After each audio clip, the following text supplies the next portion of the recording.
climática, líder en estrategia de resiliencia y mitigación en beneficio de las comunidades. Bueno, primero partir contándoles un poco quién es Alto Andino, por algunos quizás no saben. Somos una organización transdisciplinaria conformada por estudiantes voluntarios de la Universidad de Chile de distintas carreras.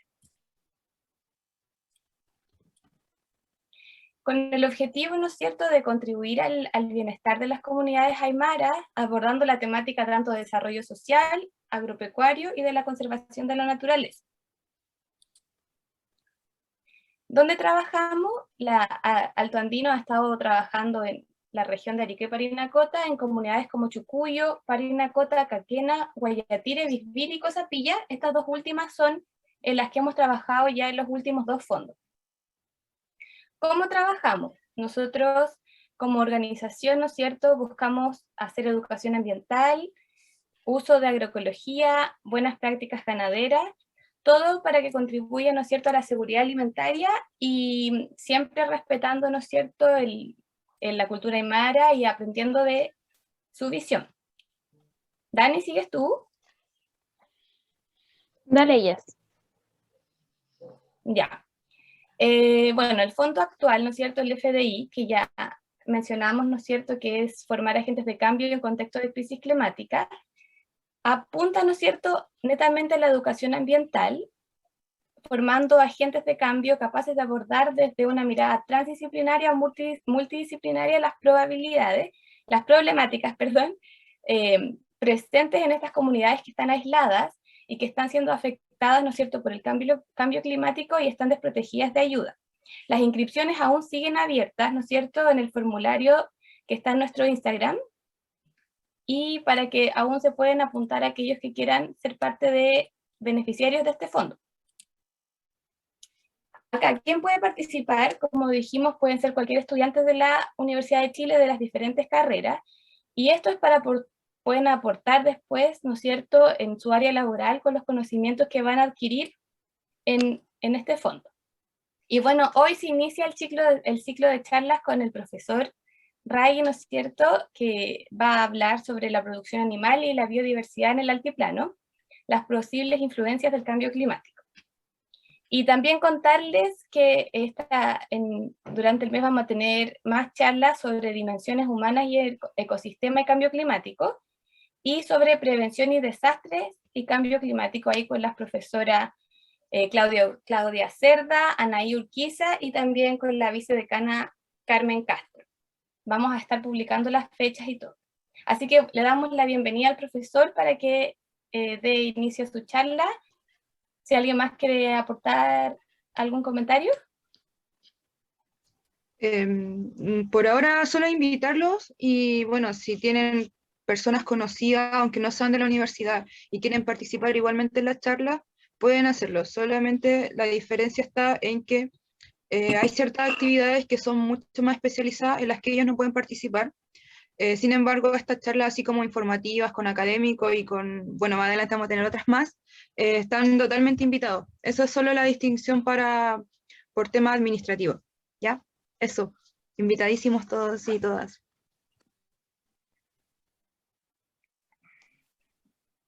Ok, necesito que dejen de compartir pantalla para poder compartir pantalla yo. No dejo de compartir pantalla.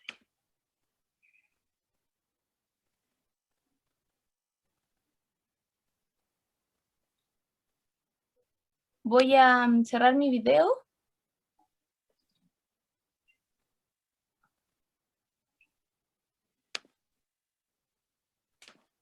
No, voy a salir de la reunión y vuelvo a entrar.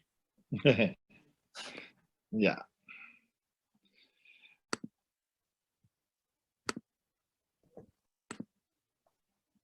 Bueno, voy a preguntar una sola vez si se ve y se me escucha bien. Sí, se ve y se escucha bien. Se escucha bien. Bien. Bueno, la verdad es que me siento muy contento de ser parte de este gran desafío. Cuando me pidieron un título, traté de ser lo más generalista posible. Sin embargo, al ir invocando la cantidad de información que hay disponible, me di cuenta, más que la información atingente a las altas altitudes, eh, hay una especie de mesa servida para distintos temas que hacen muy complejo el análisis, y tengo dos solicitudes. Una, si en algún momento doy algún concepto que escapa al conocimiento técnico, o hay alguna duda sobre la significación o el significado de las palabras o en la sintaxis misma, me paran inmediatamente y explico el término, porque hay situaciones que son complicadas, más aún en un ámbito transdisciplinar. Y la otra es que por favor me paren, porque yo en una clase suelo encasillarme muy bien a los tiempos, pero cuando son temas tan interesantes para mí, que espero que lo sean para ustedes, me pierdo totalmente de la realidad, y por ello necesito que en determinado momento me digan basta. Bueno, me pidieron que hiciera esta charla, que es la primera charla en el marco del proyecto Formando Agentes de Cambio en el contexto de crisis climática, líderes en estrategias de resiliencia y mitigación en beneficio de las comunidades. Y yo quise hablar un poco de la producción animal y de la biodiversidad en el altiplano, aun cuando son dos temas totalmente distintos. Voy a tratar de hacer lo más preciso posible en el enfoque de la producción animal, y claramente lo más preciso posible en algo en lo que no soy especialista, pero puedo dar algunos barnices para lo que venga. De lo que sí creo que hay que concentrarse no solamente son los factores de resiliencia y mitigación, sino que también de nuevas áreas del desarrollo. Hay una emergencia de áreas, valga la redundancia, emergentes, como son, por ejemplo, la fisiología del cambio climático, tanto vegetal como animal y humana, que requiere una atención urgente, como vamos a ver, o voy a tratar de puntualizar en mi intervención. Bueno, yo pertenezco a la Universidad de Chile, soy el director aún del Centro Internacional de Estudios Andinos, que es el que ha posibilitado, centro que depende de la Vicerrectoría de Investigación y Desarrollo, y que ha posibilitado no solamente el realizar investigación en altas altitudes, sino que también formar algo de lo cual me siento orgulloso, que es el Alto Andino. Yo hoy día no pertenezco como socio o asociado, pero sí participé en la fundación de Alto Andino con estudiantes que hace muchos años tomaron la determinación de trabajar en el voluntariado del altiplano. En tal sentido, no puedo dejar de mencionar lo que es el contexto donde nosotros nos movemos. Esta diapositiva la uso reiteradamente, es una diapositiva antigua de la revista Nature, donde se muestran los hotspots en la Tierra respecto de la biodiversidad. La biodiversidad es un tema tremendamente importante, no solamente desde el punto de vista de los factores que amenazan a la biodiversidad, sino que por sí sola. Hoy día tenemos situaciones que están representadas por cambios en la dinámica de las poblaciones o de las interacciones humanas y animales, que no son ni más ni menos que debido a la concentración cada vez mayor de las especies silvestres que están en el límite de lo que son las relaciones con los seres humanos. Producto de ello tenemos la emergencia sanitaria que estamos viviendo en pandemia, que es la COVID, ¿cierto? De ser real, y todo pareciera ser o indicar que es así, que es un virus que saltó desde los animales al ser humano y que podría tener también un salto inverso en el futuro. Ahora, esta situación de distribución de las áreas que están marcadas en rojo, que son los hotspots de biodiversidad en el planeta, hoy día se ven muy tocados. Tal vez la revista en su antigüedad de la cita que estoy haciendo referencia no tomó en cuenta los posibles efectos del cambio climático en términos de las emergencias, y por lo tanto hay que ir introduciendo esos cambios.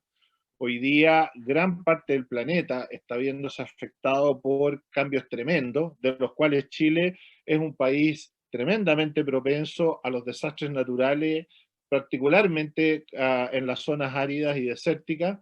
Hay una propensión al incremento en sequía y desertificación. ¿Para qué decir del riesgo de las zonas urbanas?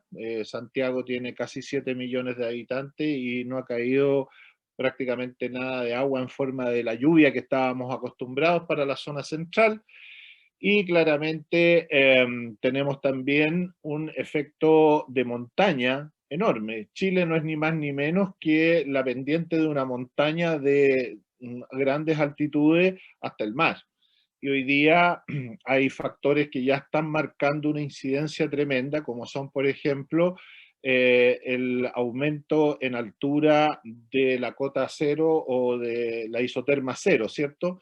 Lo cual cae en inmediatamente un agravamiento de los desastres, por tanto disminuye la capa de nieve, que es un reservorio natural, y básicamente esa agua arrastra en procesos erosivos que además son muy traumáticos una gran cantidad de sedimentos al mar que el viento después los devuelve como arena, manifestando aún más los incidentes de desertificación. Bueno, yo me inicié hace muchos años en investigación en altura y dentro de mis grandes satisfacciones está el haber sido cofundador del Centro Internacional de Estudios Andinos, que está ubicado en la localidad de Putre, que es una especie de centro multidisciplinar, pero también es como un campamento base para acciones que se llevan más alto que la misma ciudad o poblado de Putre, con una infraestructura que permite alojamiento, yo diría más o menos cómodo para la realidad contingente, con un sector de mantención de animales y laboratorios donde se ha hecho incluso cirugía experimental de grandes altitudes. El Centro de Estudios Andinos, solamente a modo de introducción, está orientado a estudiar fenómenos que ocurren en precordillera y altiplano. Nosotros partimos con un proyecto muy grande, transdisciplinar, que involucró muchas facultades de la universidad y que giraban en torno a la idea de que las montañas iban a ser las torres de agua del siglo XXI. Desafortunadamente, con el cambio climático, las montañas están siendo un reservorio transitorio de fuentes de agua para el siglo XXI, porque, como les mencioné anteriormente, el aumento de la temperatura en la Tierra está elevando mucho el nivel de la isoterma cero, y eso no está cumpliendo con los requisitos de almacenamiento natural que normalmente el agua tiene en grandes cuencas que afectan. Chile tiene, y ustedes lo estudiaron incluso en el colegio, los valles transversales, ¿cierto? Que van desde la cordillera al mar y que posibilitan la vida en valles, los valles transversales, y en la costa. Y de ello da cuenta fundamentalmente todos aquellos sectores poblados que tenemos en el norte grande y en el norte chico. ¿Qué anima los estudios? Se han hecho estudios en flora, fauna, recursos hídricos, composición de los recursos hídricos, vulcanología, zonas áridas, condiciones climáticas, y claramente esto se conforma en un laboratorio natural de muy poca similitud en otros países. No tenemos una situación parecida, ya que las alturas del Tíbet no tienen una infraestructura carretera tan importante como la que tiene Chile, con una pendiente que en menos de 4 horas uno puede estar desde el nivel del mar, y en 4 horas siguientes puede estar en el lago Chungará en una situación totalmente distinta. Es un país espectacular respecto de esa realidad, fundamentalmente en la región de Arica, Parinacota y en la región de Tarapacá. Un poquito más largo es el camino en Antofagasta, pero es representativo de un perfil geográfico que claramente no está presente en muchos otros países. Bueno, los lineamientos estratégicos del centro son generar trabajo multidisciplinar y transdisciplinar, tanto en investigación básica como aplicada, contribución a emprendimientos públicos y privados, colaboración internacional para estudios de ecología en ambientes de alta altitud, y el objetivo general, para no entrar a dilatar con objetivos específicos, es promover y coordinar todas aquellas actividades científicas nacionales e internacionales orientadas a preservar y desarrollar la región del altiplano, que de por sí ya vive procesos que son tremendamente traumáticos. el altiplano de Perú, yo estoy asesorando al Ministerio de Agricultura y Riego de Perú, y la verdad es que la realidad de la ganadería del Perú profundo o de la agricultura familiar campesina indígena está siendo tremendamente tocada por el cambio climático, y además se agregó el tema de la COVID, que ha tenido bastante impacto en las poblaciones humanas de Perú. En Chile ya teníamos un proceso de despoblamiento y por lo tanto el incentivo no solamente va por estudiar los factores que están condicionando el cambio climático, sino que todos los cambios antropológicos, la legislación vigente, y de ahí es donde nosotros tenemos una oportunidad que no quiero dejar de pasar, no puedo soslayar la idea de que este tema del cambio climático, de los pueblos indígenas, de las relaciones que existen en términos geográficos, no puede estar ajeno a lo que se está empezando a hablar en el trazado y en el diseño de la nueva Constitución. Veamos algunos factores, ya entrando en el terreno, que afectan el clima de las altas altitudes. Esta diapositiva me gusta mucho, hay muchas por el estilo, seleccioné una que tuviera colores más bonitos nomás, pero hay algunas que son bastante más técnicas, y solamente la uso para reflejar que las montañas, que están presentes en muchas partes del planeta, tienen una disposición altitudinal. Acá tengo señalada la altura del Everest, 8.849 metros sobre el nivel medio del mar, y la latitud, que está representada por la distancia que hay de la misma línea del Ecuador hasta el Polo Sur.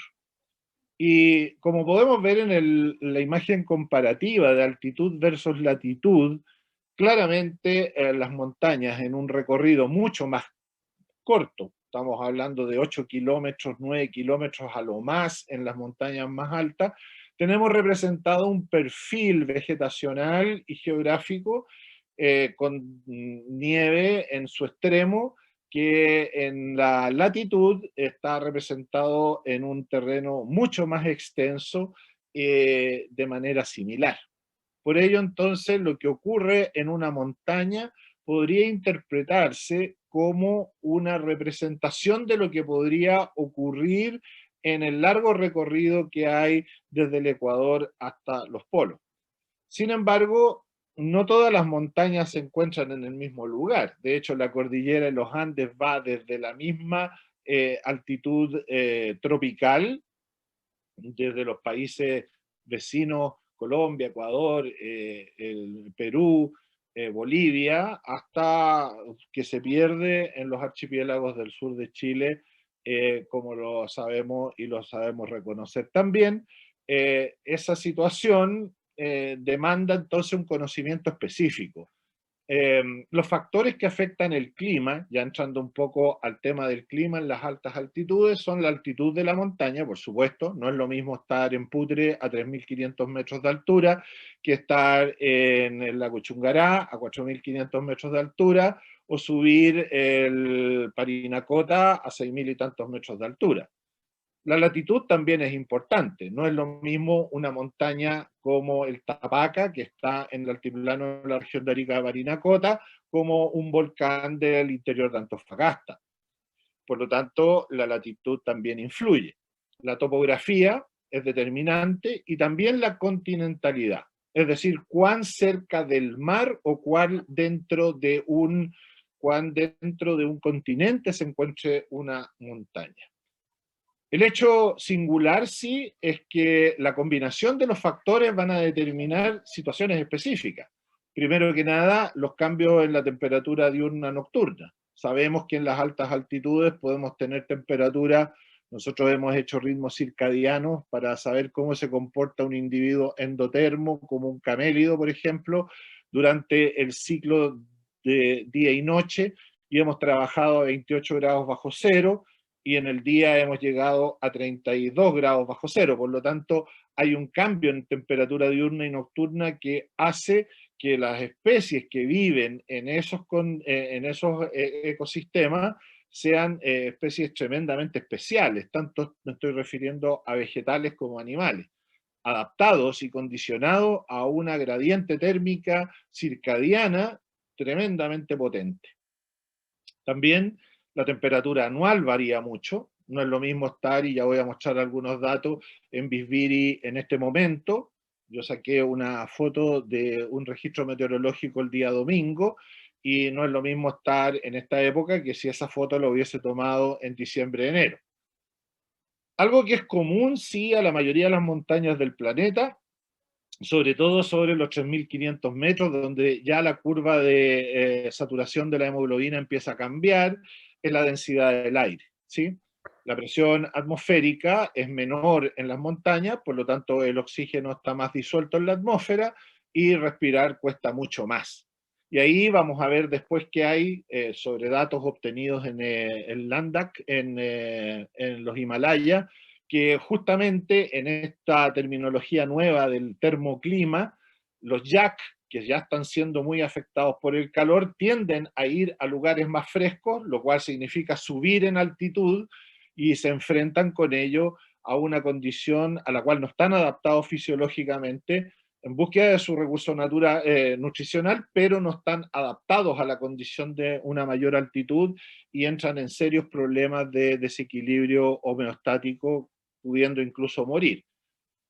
La densidad del aire es común. En la medida que nosotros subimos, tenemos que generar mecanismos de aclimatación que son extremos, como son la hiperventilación, y obviamente nos vemos expuestos al mal de montaña aguda o al mal de montaña crónico, lo cual es también un índice que tiene que alertar, porque los mismos animales, en búsqueda de un ajuste climático o termoclima, tienden a subir y por ello podrían verse afectados por esta hipoxia. La humedad relativa del aire es también un indicador de altura. Mientras más alto estamos, más seco es el ambiente, lo cual tiene repercusiones ya bastante catastróficas para individuos que son muy sensibles a la pérdida de agua, como son, por ejemplo, todos los animales en general, pero particularmente los anfibios. Se caracterizan las montañas también por presentar intensas nevazones, lluvias. Influye también la velocidad del viento, la evaporación, la radiación solar y el fotoperiodo. Si ustedes conjugan todos los factores que estoy mencionando, el solo hecho de tener una situación de cambio climático está afectando a la mayoría de estas variables, sin necesidad de señalar que la densidad del aire no va a cambiar, pero sí van a cambiar la condición de nevada, la condición de lluvia, puede cambiar la velocidad del viento, la evaporación va a aumentar en la medida que la exposición a la radiación solar aumente, y obviamente el fotoperiodo podría ir variando en términos de cuán al norte o cuán al sur en latitud esté una montaña. Bueno, como altoandino se desarrolla en la región de Arica-Parinacota, fundamentalmente en Bisbiri, también ha trabajado en Parinacota-Chucuyo, en el mismo Putre, en Caquena, cerca del lago Chungará. La caracterización de este ambiente es un breve verano altiplánico lluvioso, con oscilaciones anuales importantes. El año pasado, estoy hablando del 2020, como lo voy a mostrar en un gráfico, llovió mucho en Putre y Altiplano. Este año ha sido mucho menos. Y bueno, esta condición igual está acotada a pocos meses del año, fundamentalmente diciembre, enero, febrero, no más allá que eso, con temperaturas relativamente altas, lo que condiciona justamente el rebrote de la pradera natural y claramente la condición adaptativa de muchas especies a iniciar su ciclo reproductivo o terminarlo con las pariciones en este periodo. El invierno, por el contrario, es un invierno muy frío y seco. Las temperaturas medias anuales varían, como señalé, desde los menos 20 grados promedio hasta 35 grados centígrados. Una de las características es la alta radiación solar, con un punto de eritema por radiación ultravioleta. El punto de eritema se define médicamente como aquel punto en el cual la piel puede quemarse estando directamente expuesta al sol, el punto de eritema para el altiplano, estoy hablando más o menos a los 4.000 metros, es de 5 minutos. O sea, sin lugar a duda, que aquí hay que revisar ciertos conceptos también, aunque no es mi tema, de medicina humana. Una condición de alta radiación solar está condicionando un montón de situaciones que van desde la aparición de más casos de melanoma maligno, de depresión inmunológica, de situaciones de enfermedades a la piel y un montón de otras cosas que tendrían que participar justamente en la medicina humana. También hay hipoxia hipovárica, lo sabemos, todos los estudiantes que van allá reconocen que los primeros días son bastante ingratos, sobre todo los 2 primeros días de aclimatación, una baja humedad relativa del aire, y desde el punto de vista nutricional, para los mamíferos herbívoros, hay una mejor disponibilidad de forraje en los meses de diciembre a marzo y una escasez el resto del año. Aquí ya me gustaría comenzar a meter una variable, que es el hecho de que si aumenta la temperatura en el altiplano producto del cambio climático, inmediatamente habría que asociarlo a la humedad relativa del aire. Es decir, si efectivamente se da lo que muchos autores señalan, que es un aumento de la temperatura condicionado o aparejado, perdón, con un aumento en la cantidad de agua caída, podría condicionar un cambio climático importante que favorecería específicamente a muchos organismos patógenos que son potencialmente o pueden afectar potencialmente a la fauna doméstica y silvestre. La proliferación de piojos, de garrapatas, de la misma ácaros de la sarna, son mucho más favorecidos en ambientes cálidos y húmedos. Por lo tanto, al haber un aumento en la temperatura y un aumento en la humedad, ya se favorece de por sí esa condición, sin dejar de lado las parasitosis y claramente la aparición de vectores que a lo mejor en este momento no lo tenemos, como podrían ser vectores del dengue o de la fiebre amarilla u otra enfermedad parecida. ¿Cuál es la situación actual? La situación actual la traté de diseñar personalmente. Esto corresponde a las centrales meteorológicas de la agrometeorología, de la red agrometeorológica de línea.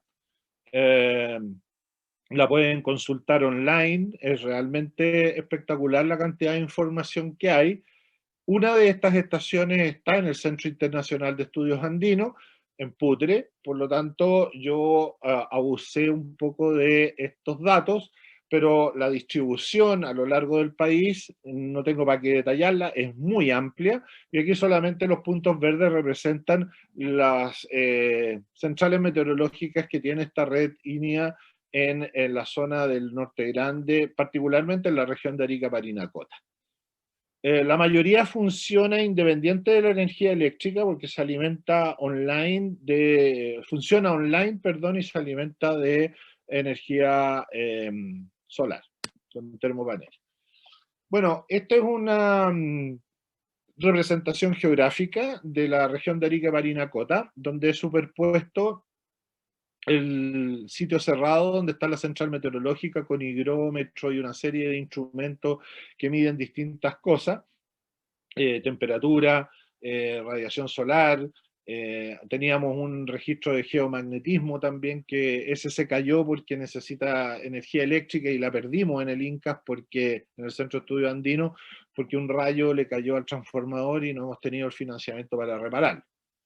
Los puntos amarillos, rojos, azules, morados están representando en esta diapositiva la presión barométrica, que claramente es mucho mayor la presión atmosférica a nivel del mar que en el caso de Visbiri. Estamos hablando casi la mitad de lo que hay en el nivel del mar, y eso da cuenta también del excesivo esfuerzo fisiológico que hacen los estudiantes del voluntariado cuando llegan de Arica y suben a Putre y de Putre se van a Visbiri. Están en una condición de estrés atmosférico bastante severo que claramente implica mecanismos de aclimatación que no entraré a detallar.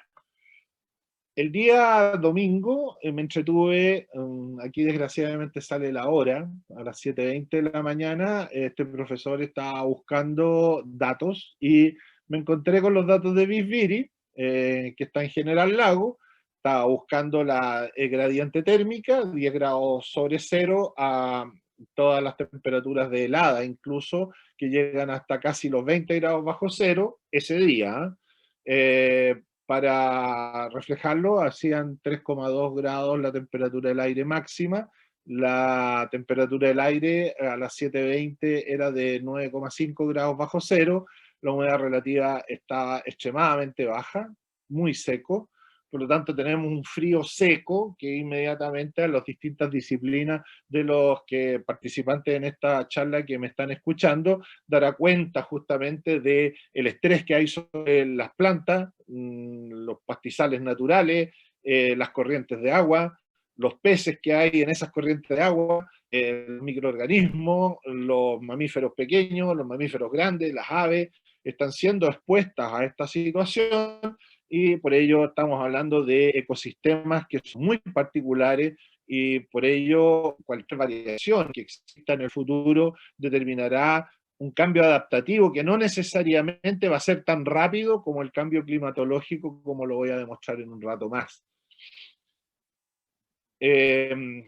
Bueno, eso está comparado, la situación de General Lagos con la situación de Putre. Fíjense que el solo hecho de bajar 1500 metros ya me representa un cambio importante, las temperaturas son mucho más moderadas, aun cuando se mantienen en esta época cerca del cero. Estamos hablando de 27, 29, 1 de julio, 3 de julio, que son los datos que yo saqué para esta presentación. De los datos consultados, quise tener un año completo, por lo tanto no me fui a la comparación del 2021, porque no ha terminado este año, me fui al año pasado, y aquí se muestra claramente que tanto en Putre como Bisbiri hay una situación de lluvias estivales, enero, febrero, marzo. Ya cuando llueve pasado marzo, como la temperatura desciende mucho, es perjudicial porque la pradera tiende a congelarse, generando desafíos mayores aún para el ganado que usa el recurso primario forrajero para su metabolismo y su funcionamiento orgánico. Después viene un periodo de sequía bastante extenso, mayo, junio, julio, agosto, y en septiembre se esboza, por lo menos en Bisbiri, un inicio de algo que podría parecer una precipitación, y ahí se incrementa de nuevo hasta el año que viene. La temperatura baja mucho en la época seca, por lo tanto tenemos caracterizado de que la época mejor, que se llama invierno andino o altiplánico, mal llamado invierno boliviano, tiene por característica que las lluvias son en la época más cálida. Y la época seca, donde hay un estrés nutricional importante, tiende a ser en la época más fría. ¿Qué ha pasado este año? Bueno, si comparamos enero del 2020 con febrero, marzo, abril, mayo y junio del 2020, con enero, febrero, marzo, abril, mayo, junio del 2021, vemos que tanto en el lago Chungará como en Putre, en el Salar de Surire, en Socoroma y Bisbiri, ha llovido, tal vez la excepción es Bisbiri, pero en las otras ha llovido bastante menos que lo habitual. Esa situación genera un déficit hídrico. No podemos pensar de que lo que queda de año va a hacer que las curvas que están a la derecha, que son las del año 2021, vayan a alcanzar a las que están en el lado izquierdo, que son las curvas del 2020. Solamente tomé los datos de Bisbiri, que tendría hasta ahora un poquito menos de la mitad de lo que es un año normal. En Putre está tremendamente deficitario. San Pedro de Atacama, que es otro lugar donde yo trabajo mucho, tal vez más que en Arica Parinacota en este momento, no alcanza a un quinto, y en Socaire, que está un poco más al sur de San Pedro de Atacama, también está en un cuarto más o menos de la precipitación. Esto no significa, por favor, cambio climático. Esto no es ni más ni menos que la oscilación permanente que tienen las precipitaciones, que ya ponen en un desafío extremo a los ganaderos y ganaderas y a la fauna silvestre y doméstica, en términos de que años muy lluviosos, como fue el año 2020, sean seguidos por años muy secos, como está siendo el año 2021.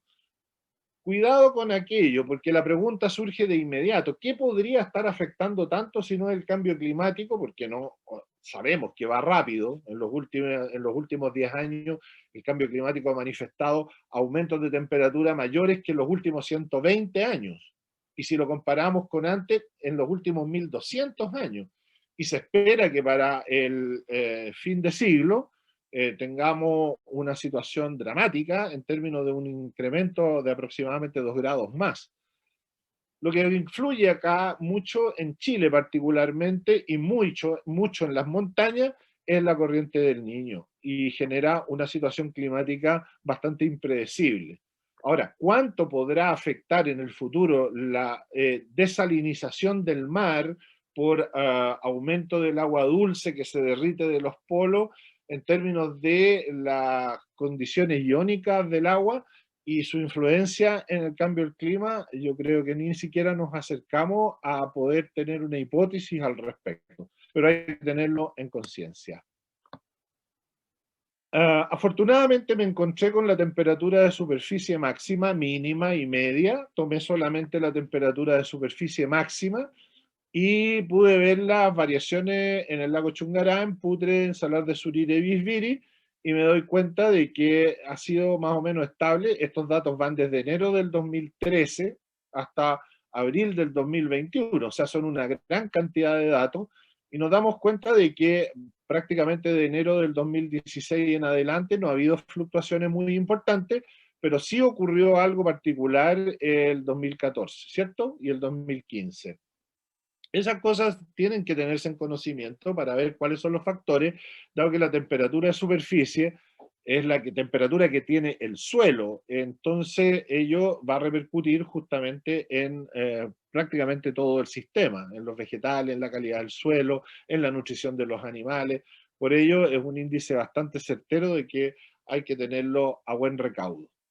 Al lado izquierdo tenemos ni más ni menos que las temperaturas máximas y mínimas hasta julio del año 2021, donde repito solamente la información para analizar lo que está en el lado derecho de la pantalla, que es el índice de estrés de temperatura y humedad para los animales y el ser humano.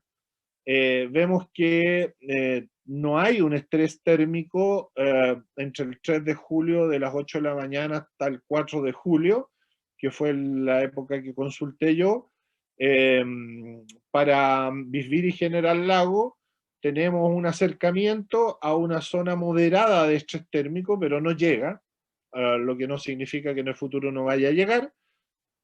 Ahora es un dato muy puntual, por lo tanto habría que tener la paciencia a través de una memoria de título a lo mejor, o de una tesis de grado, de ir comparando estos datos para ver si hay alguna época del año o algún punto en el cual el estrés térmico y de humedad vaya a afectar ya a los animales.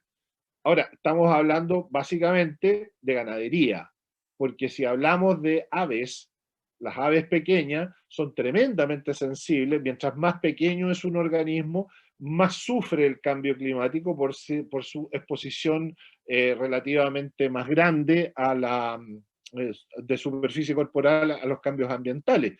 Por ello, lo que es válido para una alpaca, una llama, una vaca o una oveja, no necesariamente es válido para un ave. De hecho, hay grandes pérdidas de aves por estrés térmico, ya que no toleran cambios sustantivos más allá de 2 horas. Estamos hablando de una velocidad de pasar de un estado casi comatoso a la muerte misma en un periodo de tiempo muy corto. Por lo tanto, lo que es bueno para un animal, representado en este caso para el ganado, no necesariamente es bueno para el resto de los animales. En Putre es mucho más moderado, pero si se fijan, hay una tendencia a estar en la parte del 50 para arriba, digamos. Por ello, entonces, los efectos posibles que podrían, o los potenciales que podrían haber en el futuro, hay que tenerlos también a buen recaudo y estar muy observadores de lo que está ocurriendo en estos términos.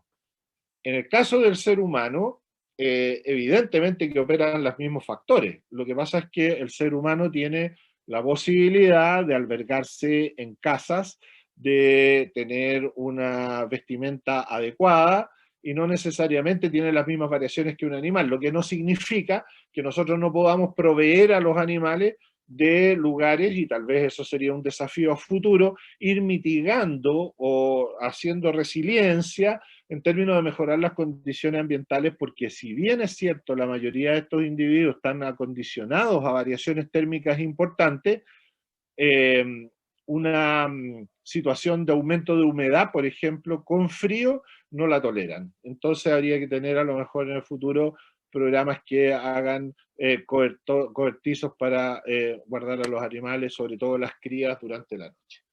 Veamos algunos factores de cambio. Bueno, esta curva no es ni más ni menos que una curva que muestra la temperatura global en promedio, que, como lo dice en el título grandote, en negrita, dice que en el siglo XXI ha incrementado la temperatura más que en los últimos 120 años. Wow, ¿cierto? ¿Cómo analizar este dato? Yo no lo puedo analizar que desde el punto de vista de la velocidad. Este cambio ha sido tan dramático, pero tan tremendamente dramático, que ningún individuo estaría en condiciones de adaptarse a esa nueva condición. Lo que no significa que no tengan estrategias para hacerlo, pero adaptación en términos de tener una conducta que se transfiera a los genes o unas características termorreguladoras que se transfieran a los genes para que la descendencia esté condicionada a este cambio, no hay prácticamente ninguna especie que viva tan rápido. Ahora, se ha trabajado mucho, sobre todo en la Gran Barrera de Coral, con cambios que han habido en el agua. El aumento de temperatura del agua cambia la composición de oxigenación del agua, y la Gran Barrera de Coral sufrió una pérdida dramática de especies de coral, pero no de todas. Entonces, significa que hay algunas que son más adaptables a los cambios que otras. En tal sentido, Darwin señaló, y lo voy a repetir en la frase más adelante, que no sobrevive necesariamente el individuo más inteligente o el más fuerte, sino que sobrevive el más adaptable. Y cuidado con aquello, porque no significa que los más adaptables sean los más buenos. De hecho, la mayoría de las plagas son individuos altamente adaptables. Este gráfico es dramático. Y voy a detenerme a explicarlo lo más sucintamente posible. Está representando los RCP 2,6, RCP 4,5, RCP 6 y RCP 8,5. ¿Qué son los RCP? Es en inglés es Representative Concentration Pathways, o trayectoria de concentración representativa, que es la concentración del efecto invernadero, de gases de efecto invernadero en la atmósfera. O sea, ni más ni menos que CO2 y metano, ¿cierto? Contemplado a una proyección matemática, como está dicho acá, desde el año 2000 hasta el año 2100. Ahora, cuidado con la proyección, porque por eso hay 4 curvas fundamentales. En azul es la condición de concentración de gases de efecto invernadero más grave. Y en verde es la concentración de gases de efecto invernadero más predecible y que de seguro se va a cumplir aun cuando se instalen mecanismos de mitigación. En esa condición, si miramos los mapas, el de arriba, el de la izquierda representa el RCP 2,6, es decir, el cambio más moderado, la mantención más moderada de concentración de gases de efecto invernadero. Y nos damos cuenta de que al menos en la zona que comprende Arica, Parinacota, Tarapacá y Arica, Parinacota, Tarapacá y Antofagasta, tomando incluso un poquito más abajo, ya hacia el norte chico, tenemos incrementos de temperatura de 1,5 grados. Estamos hablando de un periodo de tiempo corto, desde el año 2031 al 2050, no es tanto, ¿cierto? Por lo tanto, nuestro altiplano sí o sí se va a ver afectado por un incremento de temperatura. O sea, todo lo que he dicho antes está reflejado por el modelo. En términos de que lo más probable entonces es que tengamos una condición en la cual los animales, que son más sensibles, busquen un termoclima más favorable. Y ya sabemos que la única forma en un lugar que está encerrado por desierto es subiendo en altitud. Y al subir en altitud van a generar, bueno, ya entrando en el tema más técnico, un aumento de ventilación, va a una contracción de la arteria pulmonar, aumento de la resistencia periférica, aumento del gasto cardíaco, y eso puede llevar sencillamente a situaciones fisiológicamente descontroladas. En el caso de un RCP 8,5, que es la predicción más mala, significa que se derritió el permafrost, se liberó todo el metano del permafrost a la atmósfera, sin considerar desastres naturales que podrían sobreponerse, como sería, o superponerse, perdón, como sería, por ejemplo, la explosión de 2 volcanes en el planeta, que va a contribuir con una emisión, una hiperemisión de gases a la atmósfera, en una condición de proyección solamente pesimista, de mantención de los gases de efecto invernadero, ya esta situación se proyecta hasta la misma Patagonia. ¿Sí? Así de drástico. O sea, si yo tuviera en este momento de que vacunar a la especie humana en términos de la credibilidad de los datos, le mostraría este mapa. O sea, sí o sí nos vamos a afectar, y en una situación muy, muy complicada de no mitigar lo que está ocurriendo, Chile entero está en condiciones de riesgo. Esta es otra proyección, que el mapa de cambio porcentual de precipitaciones. Cambio climático suele asociarse a temperatura, pero cambio climático es más bien un cambio global. Es decir, es temperatura, humedad relativa del aire, procesos de desertificación, aumento de catástrofes naturales, todo lo que podemos ver asociado a una situación, derretimiento de los polos, aumento del nivel del mar, desaparición de terrenos poblados en litorales, cambio en la morfología del planeta, digamos, mismo, sobre todo en las partes que están más cercanas a la costa, y evidentemente de la situación de vida en el mismo planeta. Esto tiene una repercusión socioeconómica enorme. De hecho, ya hay países que tienen una altura muy, muy precaria del nivel del mar, y claramente se pueden ver afectados hasta la desaparición. En el caso de Chile, el cambio climático mayor en términos de temperatura y lluvia se espera entre la región de Copiapó y la región de Aysén. ¿Sí? Chile se dividió en 7 subregiones, ¿ya? Altiplano, Norte Grande, Norte Chico, Chile Central, Zona Sur, Patagonia y Magallanes. Por eso están las 7 representadas en esos rectángulos y cuadrados, y claramente lo que se observa es que las más afectadas serían la zona central-sur, aun cuando se observan ciertas situaciones muy dramáticas en términos de los sectores más costeros de las regiones del norte. O sea, el norte entenderíase que podría generar no solamente un incremento en la temperatura, sino que también un incremento en la lluvia, lo cual ya sabemos que en una combinación puede ser bastante dramática en los efectos de las cuencas. En este mapa se resume el impacto del cambio climático en Chile. Voy a concentrarme solamente en la parte de arriba del gráfico, porque si no, no voy a alcanzar y los voy a terminar aburriendo. En la región del Norte Grande, donde está Arica, Parinacota, se espera que hacia el 2100 haya un incremento de la radiación solar, por lo tanto de la temperatura y también de las precipitaciones. Eso genera una condición muy específica, y por lo tanto una de las condiciones más dramáticas que genera es la oportunidad que individuos que son usualmente patógenos proliferen, ¿sí? O sea, podríamos esperar que las garrapatosis, la sarna y otros ectoparásitos fueran adquiriendo cada vez una mayor fuerza, por decirlo de una manera, en términos de lo que el hábitat le propicia. No nos olvidemos de la cobertura vegetal. La cobertura vegetal está siendo afectada también por este cambio. Podríamos tener entonces a lo mejor una mayor cantidad de pastizales y praderas con mejor condición atmosférica de temperatura y pluviosidad, que no se va a dar en otras partes de Chile. De hecho, en Chile se presupuesta que el territorio más afectado va a ser el secano, que se va a ir convirtiendo en algo más árido de lo que es hoy día la región de toda la parte de La Serena, podría irse corriendo hasta bastante más al sur. Bueno, por eso en los mapas internacionales, aquí está la Fundación para la Conservación Internacional, muestra que los Andes tropicales, y particularmente Chile, tiene una afectación muy importante.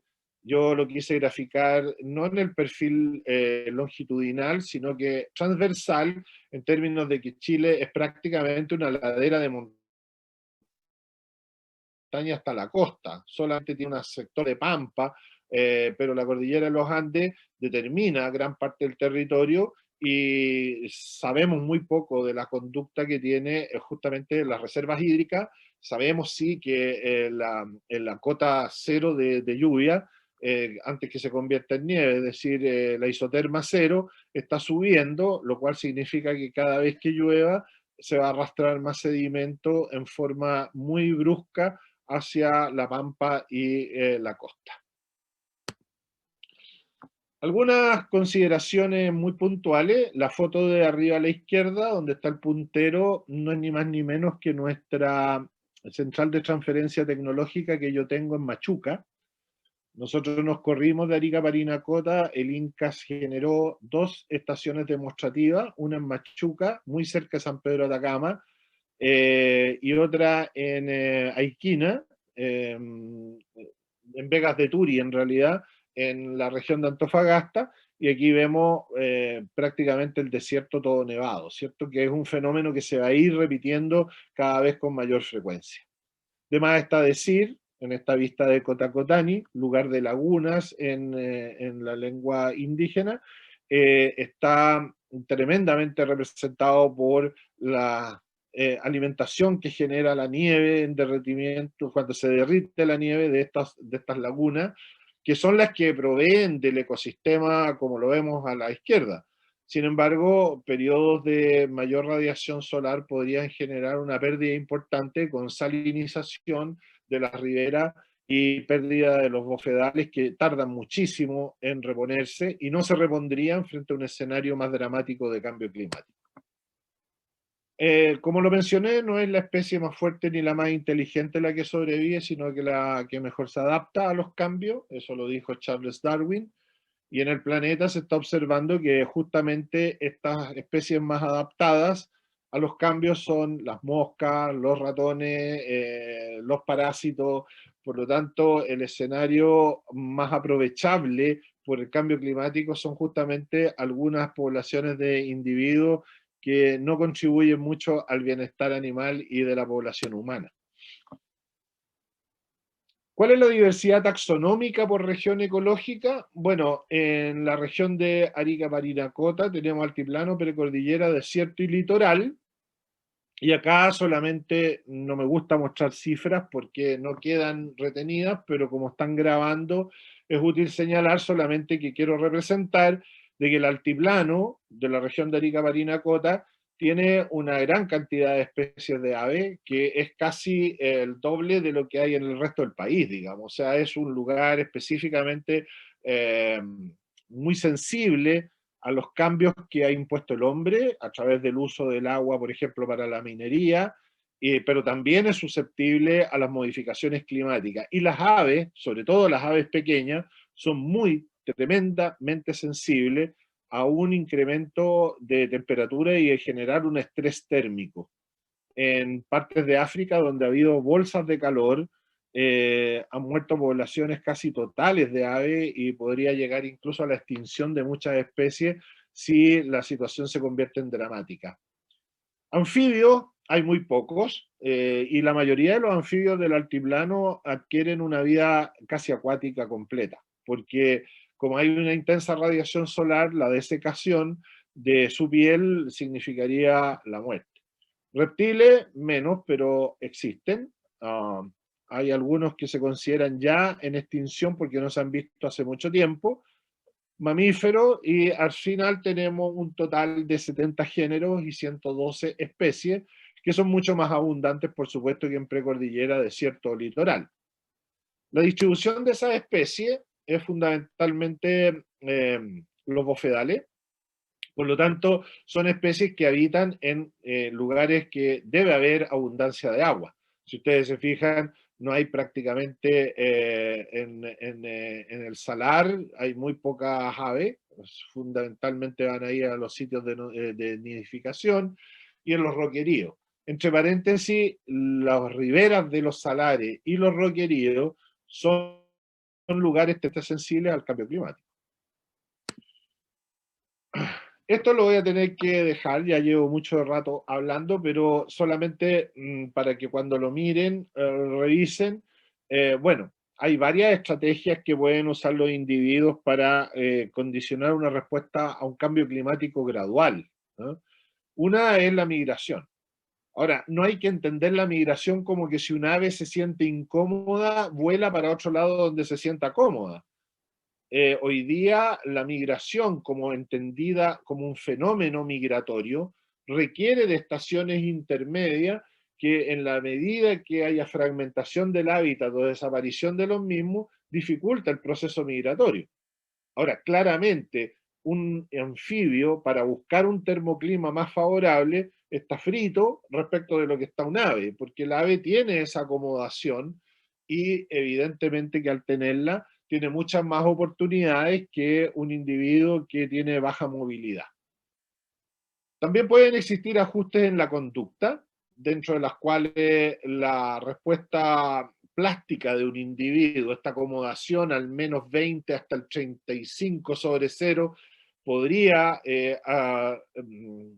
desajustarse en términos de temperaturas mayores, sobre todo afectando al estrés oxidativo, donde las células no responden. Acuérdense ustedes que las proteínas a mayor temperatura tienden a desnaturalizarse, y por lo tanto ahí hay un fenómeno celular involucrado, y claramente el tiempo de sobrevida es muy limitado. Y claramente la mayor probabilidad de especies altamente sensibles a la muerte, y por ello la desaparición de una especie en particular. Existe el concepto de sustitución de hábitat, especies que son muy parecidas, por ejemplo, incluso dentro de la misma especie, individuos que pueden ser muy parecidos responden distinto. Yo no respondo igual que una aymara al cambio de altitud, ¿sí? Normalmente yo me afecto para arriba, la aymara se afecta cuando baja Arica. Ese tipo de relocaciones en los animales está muy poco estudiada.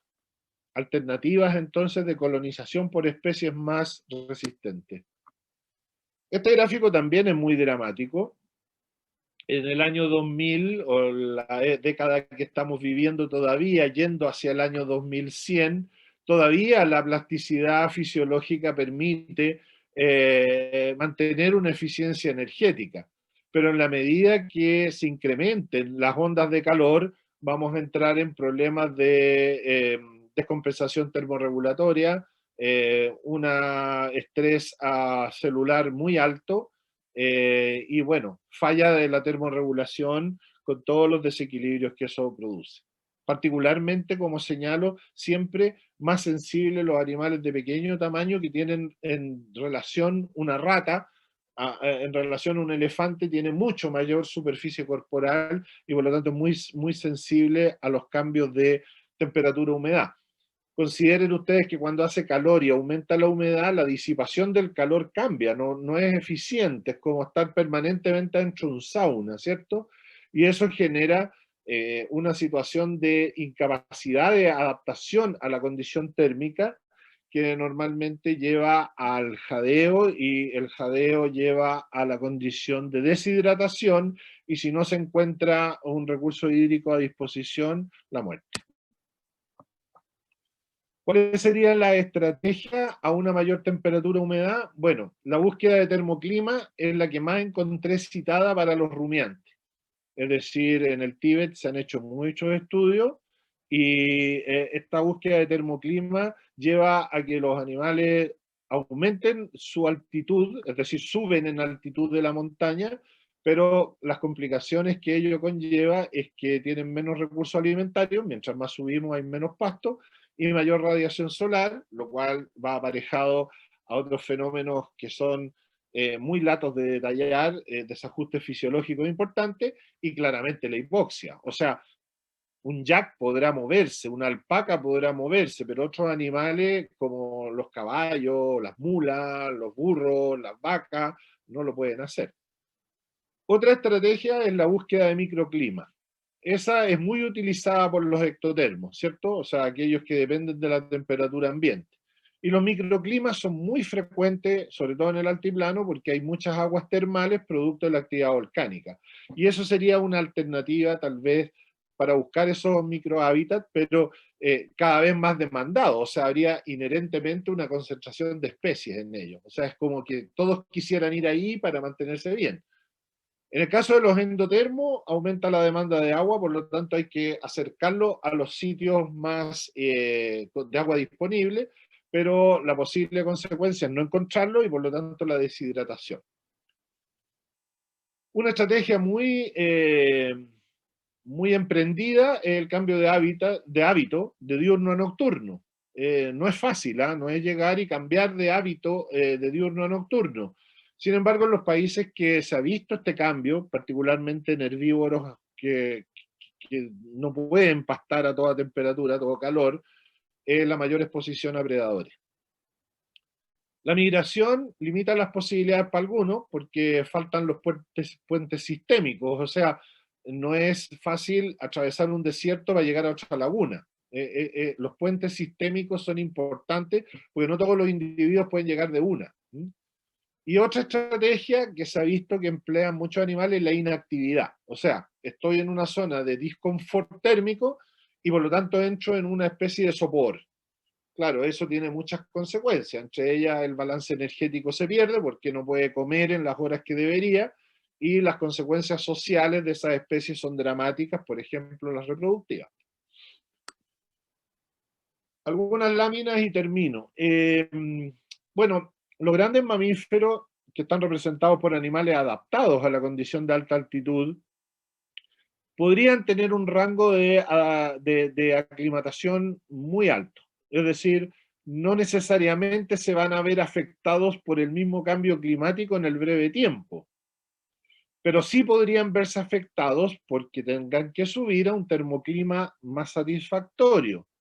Pero lo que sí se va a ver afectado inherentemente al cambio climático es la cobertura vegetal, ya sea que esté cubierta en condiciones de hielo, que podría darse en un termoclima más frío, por ejemplo, temperaturas más frías durante la noche, o podría darse en términos de muy altas temperaturas que las especies de vegetales que conforman los pastizales naturales del altiplano empiecen a desaparecer, ¿sí? Y eso claramente va a condicionar una mala nutrición con todos los problemas aparejados que ello tiene. En el caso del yak, se ha visto que el tema de buscar una zona de termoclima más favorable tiene como repercusión el que cae mucho el factor nutricional, porque mientras más alto, menos vegetación. Aquí lo está demostrando, las laderas de montaña ya prácticamente son puras piedras, y arriba incluso hay algo de nieve. Por lo tanto, dependen de eso. En el caso del yak también se han visto muchas alteraciones reproductivas, lo cual evidentemente tiene que ver con la conducta social de la especie y de su permanencia su permanencia, porque la reproducción sí es homeostática en términos de la seguridad de una población. Las aves, bueno, todas estas fotos son de nuestros equipos, no son fotos que están sacadas de algún lugar específico, son nuestras. La mayoría de las aves, como se ve, ahí hay pato cortacorriente, hay una tagua grande, una gaviota andina, flamenco, son de recursos hídricos abundantes, ¿no? El no tener el recurso hídrico cambia la conducta. Un pato cortacorriente no puede sobrevivir si no hay corriente de agua. La tagua tiene una conducta que está protegiéndola de los predadores porque camina sobre hielo delgado. nidifica, obtiene sus recursos nutricionales, los flamencos filtran, por lo tanto es obvio que una mayor condición de sequía, por ejemplo, podría generar una situación dramática. Este es un carroñero, escapa un poco al concepto, pero también necesita tener un metabolismo que evidentemente está dado por su condición de carroñero de altura. Estos sí que son dramáticos, estas fotos no son mías, corresponden a la guía de campo de anfibios y reptiles de Bonasich, Riquelme, Leichle y Salaberry. Son fotos que corresponden a reptiles y anfibios del altiplano, o de la zona norte andina y de precordillera, y sí, pues son especies muy sensibles a los cambios, y por eso me tomé la libertad de copiar el texto literal, donde dice que la degradación y destrucción del hábitat afecta de manera importante a la herpetofauna, debido a su limitada capacidad de desplazamiento, por su tamaño, y obviamente habría que agregar ahí que por su susceptibilidad a desecarse, ¿sí? Cuando se destruye el ambiente donde estos habitan, resulta difícil recorrer grandes distancias hacia nuevos hábitats. O sea, se da esta situación de no tener los puentes que necesitan para irse de donde están a otro lugar más favorable. La desertificación dada por actividades antrópicas, sobrepastoreo, erosión, extracción excesiva de vegetación, contaminación del agua y cambio climático, habría que poner, contribuyen al deterioro de los hábitats donde vive la herpetofauna. Los más resistentes, ya sabemos, hígado con presencia de fasciola hepática. La fasciola podría proliferar si mejora la temperatura y la humedad. La garrapata se ve totalmente favorecida por el calor y la humedad. Los piojos igual, y bueno, la sanda. Por lo tanto, no esperaríamos encontrar, así como en el ser humano, podrían aumentar la incidencia del melanoma maligno, de tener una disminución en la resistencia a la radiación manifestándose con depresión inmunológica y un montón de cosas más que no quiero entrar. En estos casos, los animales sí sufrirían también de muchas patologías. Este gráfico representa muy bien, por eso lo quise incorporar, los componentes del cambio climático: temperatura, lluvia, eventos extremos, dentro de los cuales están las inundaciones, la sequía, las tormentas, los incendios, la concentración de CO2 y la dinámica del océano, que en realidad es la que comanda al planeta. Los eventos de Sudamérica son menos dramáticos que los de Norteamérica, porque Norteamérica tiene mayor extensión de terreno de tierra, digamos, comparativamente a Sudamérica, que es un poquito más angosta, y eso ya se está viendo que tiene alguna significancia. Y claramente el cambio climático tiene influencia, perdón, me pasé muy rápido, tiene influencia sobre la genética, la fisiología, la fenología, la dinámica, la distribución, las relaciones interespecíficas, la productividad de una comunidad, los servicios de ecosistema y en el fondo la integridad de todo el bioma.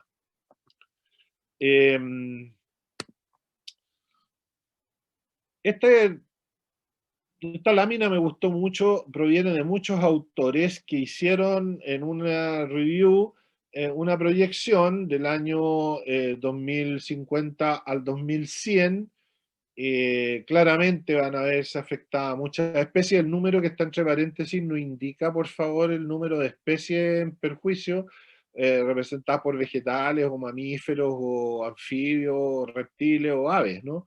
Es nada más que la cita del autor que se tomó en cuenta. No, no es una orden de magnitud, sino que habría mucha afectación de la materia de los vegetales, de algunos mamíferos, de las aves, y bueno, de los biomas marinos. Claramente las desviaciones respecto a la población son mucho mayores porque se han estudiado muy poco. Incluso se encontró una publicación de una gran catástrofe que hubo en estrellas de mar que fueron afectadas por un virus, pero ese virus se asociaba al cambio climático en términos de que había una mayor temperatura del agua y eso había favorecido el virus. Por lo tanto, hoy día es muy incierto todos los factores que se están conjugando para un efecto que podría ser desastroso, como fue lo que ocurrió con las estrellas de mar o con las aves en África, o lo que pasó en la Gran Barrera de Coral, que es uno de los desastres más grandes que ha representado el planeta. Sobre las acciones, solamente bosquejar que es necesario una mayor cantidad de investigación científica. La mayoría de los autores coincide en que prácticamente hay que estudiar una por una las especies para saber cómo se van a acomodar a esta situación, despejar la idea de que el cambio climático es una realidad, porque hay mucho negacionismo al respecto, sobre todo desde el sector empresarial, o que se ve afectado por una limitación, el minero. Comunicación y educación ambiental, mientras más educados estén, sobre todo los niños, que van a ser los que van a tener que participar del cambio, evidentemente que van a tener una voz cada vez más cantante. Yo desearía ver a nuestros constitucionales hablando del tema. Fortalecimiento institucional, manejo del riesgo de desastre. En lo sectorial, elaboración de planes sectoriales. El problema aquí es que cuando yo conozco, después de haber trabajado 40 años en Arica Parinacota, sé que el sector político y de toma de decisiones prácticamente no conoce el altiplano, o sea, prácticamente llega hasta el Valle del Yuta, donde hay un restaurante para el día domingo, pero no conocen la realidad andina, a pesar de vivir ahí mismo. Consulta ciudadana de los planes, es bueno saber, y Alto Andino lo sabe, el contacto con la misma gente que refleja, y de eso yo aprendí mucho en mi vida, la realidad local, cotidiana, implementación de los planes sectoriales que sean necesarios, ¿cierto? Y claramente el monitoreo y evaluación de la implementación de un plan nacional. Los 8 puntos son un marco de referencia científico en el cambio climático. Sin eso no tenemos nada. El fomento de la investigación científica en cambio climático. Estamos hablando de una cosa que es mucho peor que el COVID. Una difusión de resultados adecuada a todo nivel. No saco nada con transmitir algo que no se entiende. Definir una estrategia comunicacional, fundamental. Educación y sensibilización ambiental. Por eso yo puse acá a este grupo de niños que habitualmente visitan el centro estudiantino. Nosotros actuamos mucho en las escuelas rurales. Aunque sea multinivel, me da igual ir metiendo la idea y va prendiendo bastante fuerte. Un fortalecimiento institucional muy grande. Yo en el Senado Universitario propuse la idea de generar una estrategia de la Vicerrectoría de Investigación y Desarrollo orientada hacia lo transdisciplinar y multidisciplinar que tiene que ser el cambio global. No me lo entendieron mucho. La incorporación del cambio climático en la gestión ambiental a nivel nacional, regional y local, y la información para la toma de decisiones en el marco de gestión del riesgo de desastre. Chile es un país de los más expuestos a desastres geológicos, geoclimáticos, por lo tanto tiene que haber ahí una línea estratégica de eso. Bueno, yo deseo vivir no para ver los cambios, sino para luchar por mitigarlos. Les doy muchas gracias por haberme escuchado, y la foto que publico al final no es ni más ni menos que una de un glaciar argentino, el glaciar Ameghino, que ha cambiado desde el año 1931 hasta prácticamente desaparecer en el 2010. Hay una película que se llama Chasing Ice, Cazando Hielos, que se las recomiendo al respecto, que es de un individuo que se dedicó a sacar fotos secuenciales de la pérdida de glaciares en el planeta, y es tremendamente conmovedora.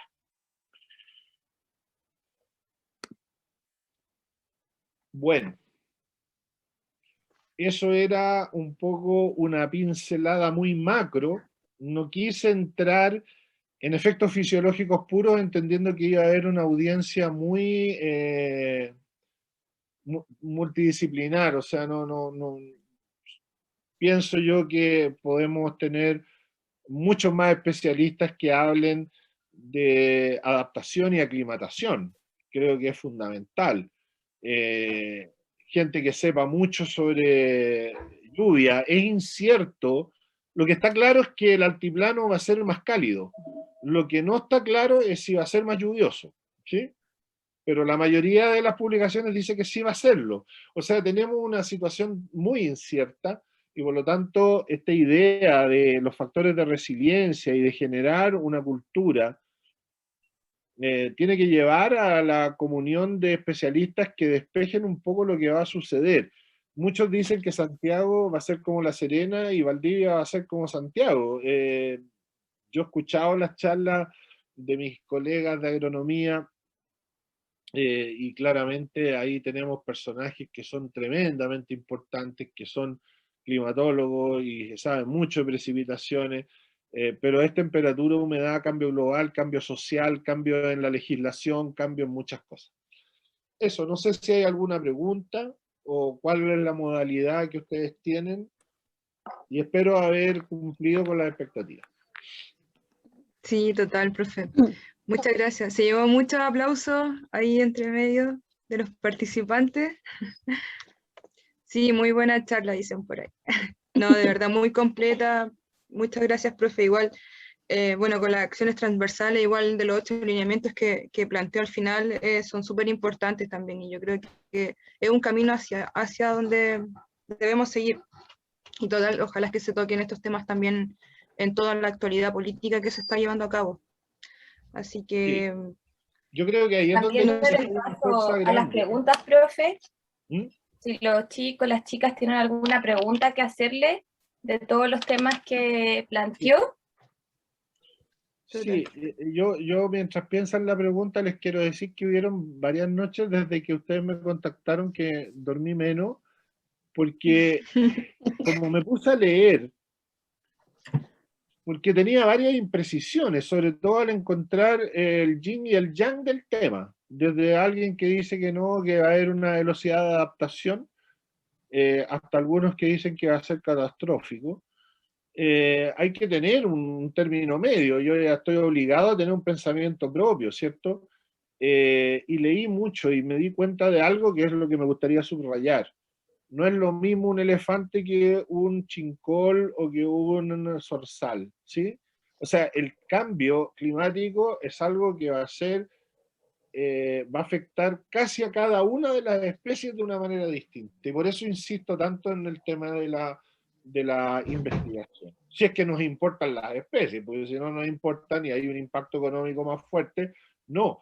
Hay lugares, por ejemplo, me encontré con una publicación de Bolivia, del lago Popó, que ya no tiene recuperación ninguna, porque aparte de estar afectada por el cambio climático, la contaminación minera en búsqueda de oro lo tiene lleno de mercurio y un montón de cosas más, más la contaminación ambiental normal.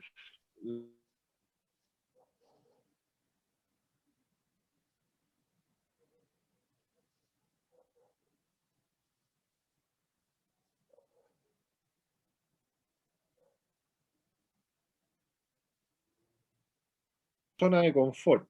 El ejemplo más parecido al camelio, porque como yo trabajé en el Programa Nacional de Repoblamiento Camelio, yo sé que la alpaca y la llama se adaptan prácticamente a cualquier condición climática, menos a la de frío y humedad alta. O sea, si el animal se moja y se enfría, está frito. A pesar de que puede vivir en un frío muy seco, ¿sí? Pero no puede mojarse. Esa situación da un índice de su tolerancia. Ahora, ¿por qué puede subir un animal a buscar algo? Porque lo que tiene, o sea, ¿qué es lo que nos mueve a nosotros en el ritmo circadiano?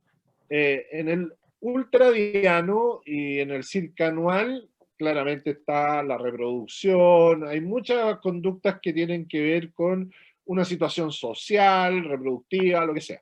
En el circadiano, para estos animales, yo estudié mucho tiempo conducta de pastoreo, el 85% del tiempo es en búsqueda de comida. Ahora, ¿qué comen? Pasto. No, no comen pasto. Comen algunas partes de algunos pastos. Selectividad. ¿Cuál es esa selectividad? No la conocemos. O sea, yo conozco la de Parinacota chucuyo un poco, la de caquena. De hecho, nos aparecieron especies en la microhistología fecal que no estaban en nuestros herbarios, o sea, son tan exquisitos en buscar la parte de la planta o la planta que les es necesaria para cubrir su situación metabólica, que ya es deficitaria por el lugar donde vive. Entonces, buscar un termoclima no solamente derivaría de la necesidad de termorregular el mejor, sino que buscar aquel factor nutricional que está siendo afectado por un aumento de temperatura que ya no se encuentra. ¿Dónde se ha hecho más estudios? Los que yo más encontré fue en Lanzac, en Himalaya con yak. El yak es mucho más tolerante a la altura que una vaca. De hecho, el yak produce muy poca leche y hacen búsqueda de genotipos que son más productores de leche, porque los yak los crían para un montón de cosas. Y claramente el yak por sí solo tiende a moverse a un piso de mayor altitud, lo que no significa que vaya a estar mejor. Quiere estar más fresco, pero mientras más suba va a estar más hipóxico y va a ser más propenso a la deshidratación. Entonces, por eso te digo, es súper compleja la dinámica. Ahora, el yak es grande, la alpaca y la llama son grandes. Piensa en un pajarito como, no sé, por el come tocino. Ese animal le varía muy poco la temperatura y ya está en una situación de déficit y que puede caer en el sopor y en la muerte. Ahora, yo no sé, creo que el primer problema que se va a manifestar antes de un cambio adaptativo va a ser una proliferación de los ectoparásitos. Sí, profe, y en relación a esa misma proliferación, no sé usted qué piensa, igual era una pregunta que tenía yo. Bueno, sobre todo este cambio de ecosistemas que se va a dar o que se está proyectando en los próximos años, de que todo este sistema de que el norte chico se va a movilizar o que todo el ecosistema de la zona central va a cambiar a uno muy similar al del norte chico. Y con esto también puede producir un cambio o un traslado de parásitos, de enfermedades o de insectos, no sé, o plagas puede ser. Sí. ¿Qué tan efectivo pueden ser o qué pueden desencadenar, a qué grado? Mira, respecto a eso encontré varias cosas. Una de ellas dice que, primero que nada, en la idea de que se va a calentar más rápido el Ecuador y los trópicos, los individuos que puedan hacerlo van a ir migrando hacia el sur o hacia el norte.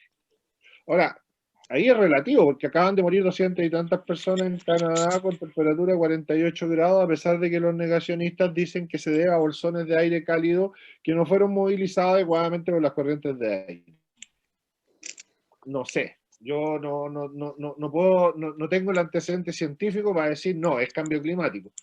Pero al ir desplazándose desde el centro Ecuador hacia los polos en búsqueda de temperaturas más benignas, más de zona de confort, va concentrando las poblaciones y va aumentando las interacciones entre especies.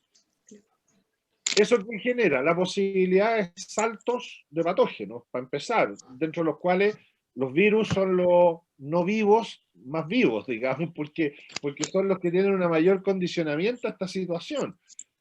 Las bacterias, se piensa de que hay estudios, aquí yo lo había notado, en los Himalayas aumentaron la foot and mouth disease, o sea, las patologías de pie y boca, aumentó la septicemia hemorrágica de manera dramática, la tuberculosis, la neumonía aguda y la inmunosupresión manifestada en distintos fenómenos de susceptibilidad inmunitaria. En los yak y en las personas, ¿sí?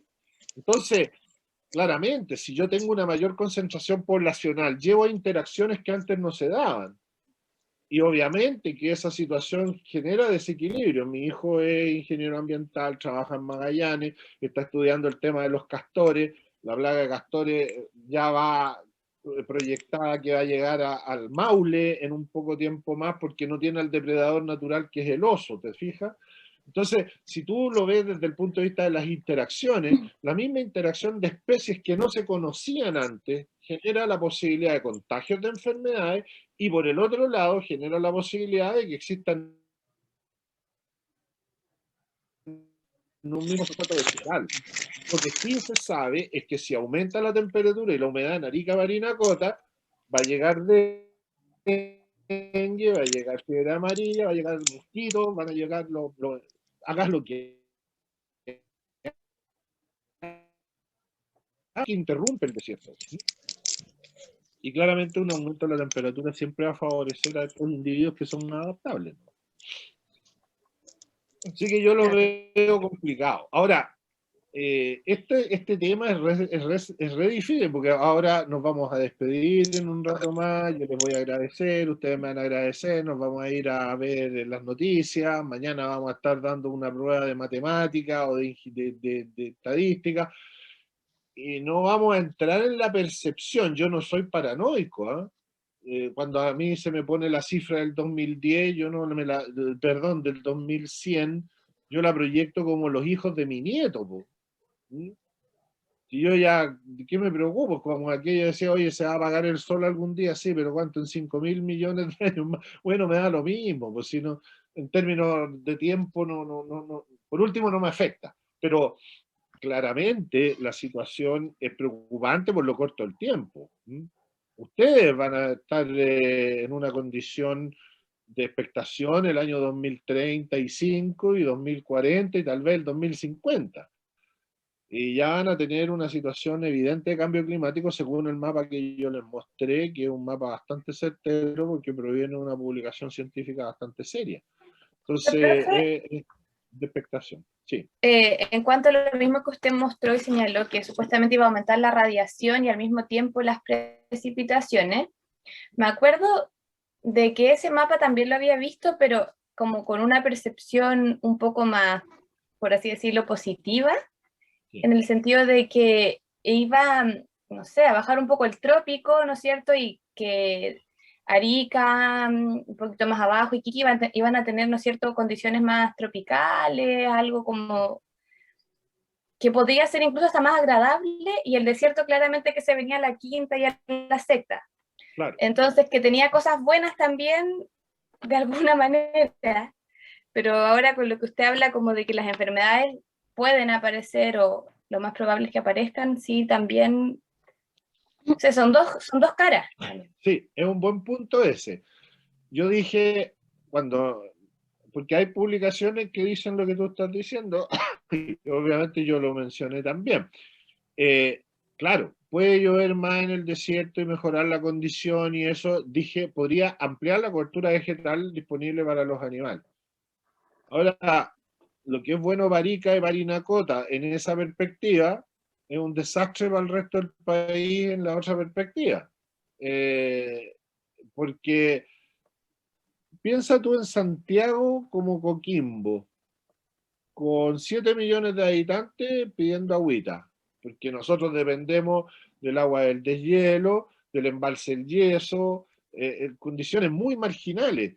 Y si la isoterma cero sube, vas a perder mucha más agua, va a haber una menor cobertura de nieve. Hay que ver solamente la cantidad de nieve que cayó la semana pasada y lo que queda de esa nieve. El Cerro El Plomo ha perdido gran parte de esas nieves eternas que tiene.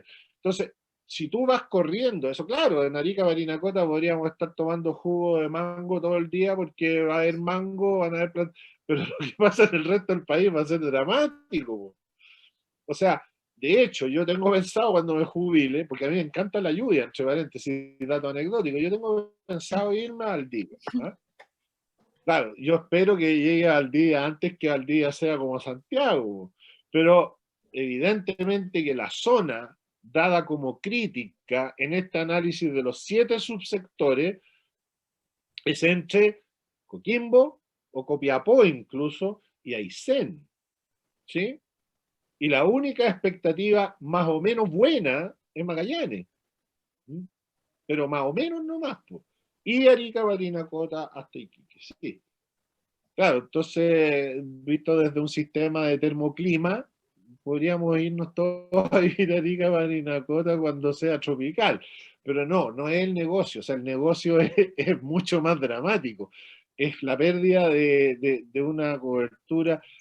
La productividad está determinada, lo tenía anotado, se pierden la mayoría de las subregiones.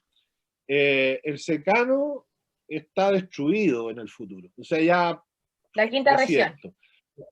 La productividad en el sur del país, ciertas partes del Valle Central podría aumentar, pero aumentarán las plagas y enfermedades que solo puede hacerse una hipótesis que requiere confirmaciones empíricas sobre el aumento de temperatura ligado al concepto del aumento de humedad. Si no es solamente temperatura, es temperatura y humedad.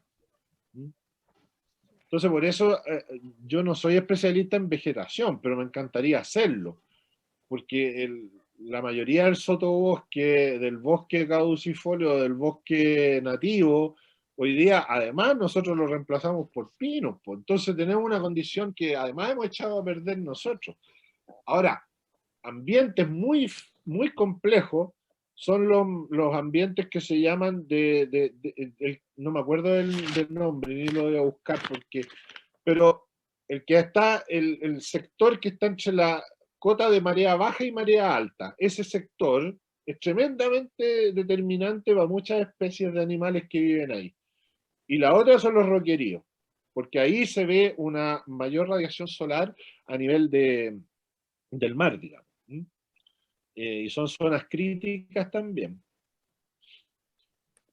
Profe, acá en el chat pregunta, bueno, es la misma persona, así que no sé si el abuelo es la misma pregunta que quieres decir o es otra diferente. ¿La misma?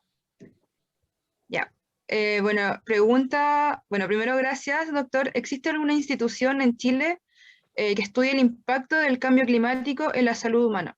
Y bueno, en el altiplano, en la zona altiplánica.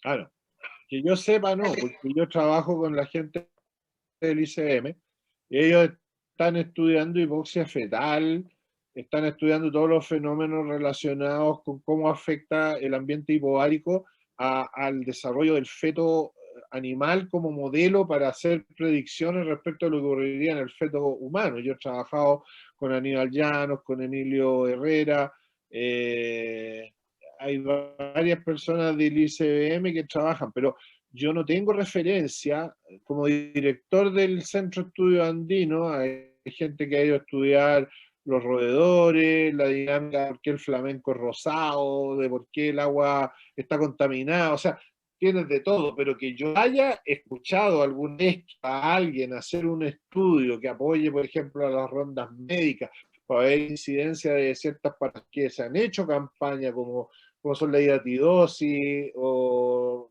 fundamentalmente la hidatidosis, han habido campañas muy fuertes de hidatidosis, pero que yo vea incidencia de melanoma. Lo único que me preguntaron una vez fue si el agua de Putre tenía mucho arsénico, porque estaban queriendo cerrar muchos locales comerciales relacionados con la alimentación, restaurantes y cosas así en Putre, porque decían que había mucho arsénico en el agua y yo me traje unas muestras, las leí aquí en la Universidad de Chile y no había tanto arsénico, por lo tanto había una estrategia comercial detrás de eso, porque políticamente le habían dado un periodo a los aymaras de poner una situación, porque allá el agua potable es rural, le habían dicho tener un periodo de 5 años que instalar una planta depuradora de agua para hacerla más potable, no lo lograron, obviamente, y querían pasársela a un privado.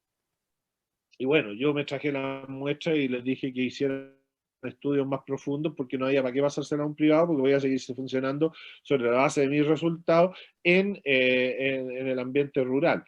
Pero incidencia de enfermedades, como saber si hay inmunosupresión, cuánto vive un individuo en condición de altura, si hay fenómenos reproductivos asociados, yo no conozco. No. Lo que no significa que no existan, pero me extrañaría porque cuando hicimos el Congreso Mundial de Medicina, Montaña y Fisiología de Altura en Arica el año 2020, habían estudios, pero en otros países. Yo no reconozco aquí en Chile mucha gente estudiando a las poblaciones que viven en alta altitud, salvo algunos intentos que hubieron para saber si había un fenómeno predictivo, para saber, por ejemplo, si un individuo que iba a hacer el servicio militar iba a acomodarse a una condición de altura, por ejemplo. Pero son cosas más bien puntuales. Muy bien. Bueno, Un poco de enfermedades carenciales, entre paréntesis, ¿eh? Las poblaciones andinas tienen déficit de varias cosas por su nutrición. Profe, yo también le tenía una pregunta con respecto a lo que mencionó de la mayor precipitación. Yo también he visto publicaciones donde dicen que va a haber una mayor precipitación, si bien otras lo contradicen, pero estas nunca mencionan cuál va a ser la frecuencia, porque no es lo mismo que, por ejemplo, llueva más en un corto periodo de tiempo que llueva más durante una temporada. Sí. Porque obviamente va a afectar de mayor o menor manera a las especies que viven ahí. Y también, ¿qué sucede con las especies endémicas, especialmente los anfibios? Se ha visto en todo el mundo que los anfibios siempre son los primeros que son más afectados por estos cambios, especialmente el cambio climático, el cambio en las precipitaciones, el cambio en la temperatura, porque dependen de los cursos de agua también, dependen de un hábitat favorable y, por ejemplo, hoy día se han encontrado especies nuevamente, sobre todo en el lugar que trabajamos en Bisbiri, como el sapito de 4 ojos, que se creía extinto y no lo estaba, pero hay muy pocos especímenes dando vuelta, entonces, ¿cómo se podrían ver afectados especialmente por el alto endemismo que hay en la zona? Sí, mira, yo favorablemente encontré que en la búsqueda, porque una cosa es el concepto que yo te había mencionado de termoclima, y el otro es el de microclima. Favorablemente en el altiplano hay muchos microclimas, ¿ya? Y más que el factor de cambio climático, se piensa que los factores que podrían limitar a los pocos anfibios que hay, pues son poquitos, es la actividad de pastoreo y la minería, más que el cambio climático incluso. Porque, como te digo, estos individuos les favorece el tema de tener un régimen prácticamente acuático. Ahora, no encontré publicaciones que hayan estudiado particularmente a cada una de las especies de anfibios que hay en el altiplano. Y desgraciadamente, la mayoría de los trabajos a nivel mundial hablan de sequía más que de aumento en las precipitaciones. De hecho, en una de las principales publicaciones que consulté decía cambios extremos. Aumentará la sequía en todo el país, en Chile, con leves aumentos puntuales principalmente en Magallanes. Desde la segunda mitad del siglo XXI, todos los modelos predictivos hechos por todos los investigadores que han se dedicado al tema señalan que a fines del siglo XXI los eventos de sequía representarán 10 ciclos en 30 años. O sea, esa es la proyección que se hace en promedio.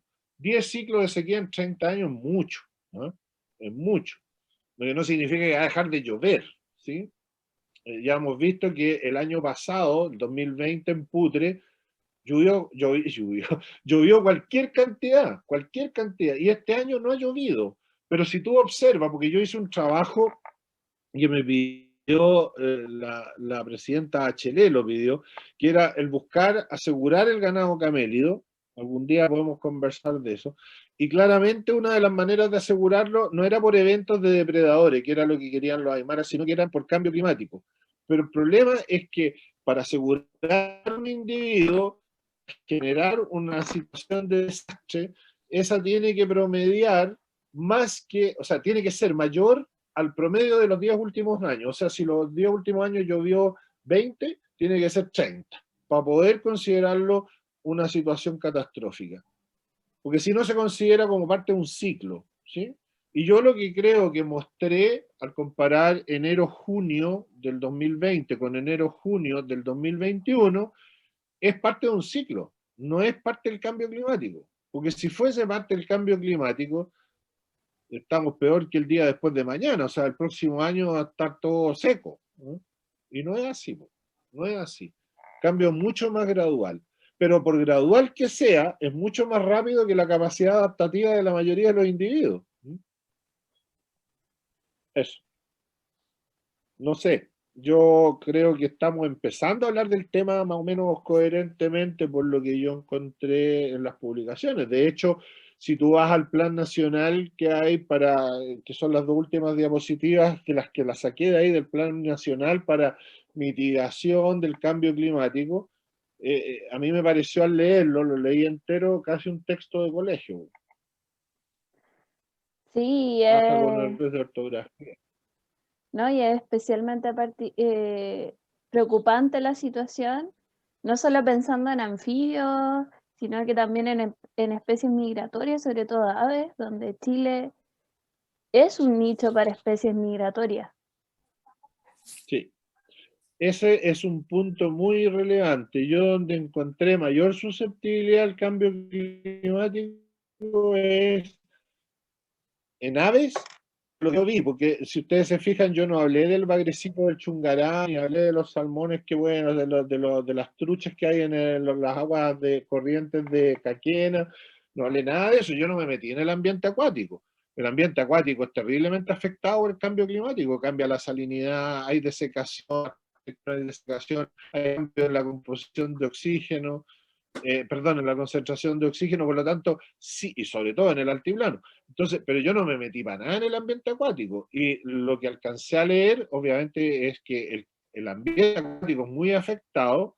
De hecho, los estudios que requieren mayor urgencia son los ecosistemas marinos y las aves. Y las aves. Los mamíferos no tanto, porque se supone nadie va a llevar una vaca a vivir y pues si se va a morir en la mitad del camino, eso lo sabemos, no hay un fenómeno adaptativo posible ahí. Y los camélidos son bastante tolerantes a la situación de riesgo nutricional y de riesgo climático, por lo tanto tenderíamos a pensar, pero no así las poblaciones humanas que van a estar en una zona de disconfort. Y estos animales dependen de esas poblaciones humanas.